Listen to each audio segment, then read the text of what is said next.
মিরন, আজকের বাজারে ইলিশের সরবরাহ কেমন দেখছেন? দাম নিয়ে ক্রেতারা কি বলছেন?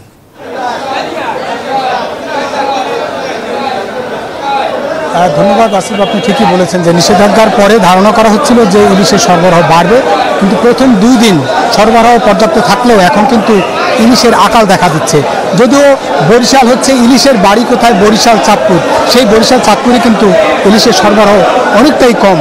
এ নিয়ে ক্রেতা বিক্রেতাদের নানান রকম বক্তব্য আমরা শুনেছি। ক্রেতারা বলছেন যে ইলিশের দাম আগের চেয়ে অনেক কোনো কোনো ক্ষেত্রে বেশি, আবার বিক্রেতারা বলছেন যে দাম মোটামুটি স্বাভাবিক আছে।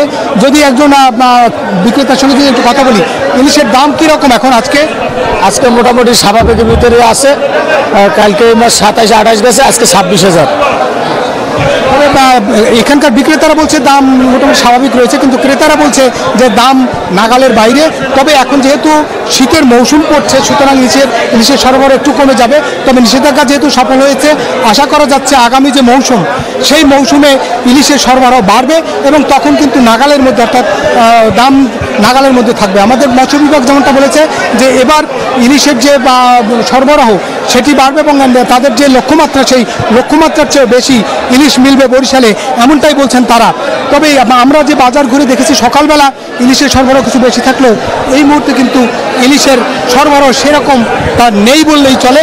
তবে আবারও হেসে উঠবে রূপালী ইলিশে, এমনটাই বলছেন বিক্রেতা, ক্রেতা এবং জেলেরা। এই ছিল আমার কাছে বরিশাল থেকে ইলিশ নিয়ে সবশেষ তথ্য। আসিফ। মিরন, আপনাকে ধন্যবাদ।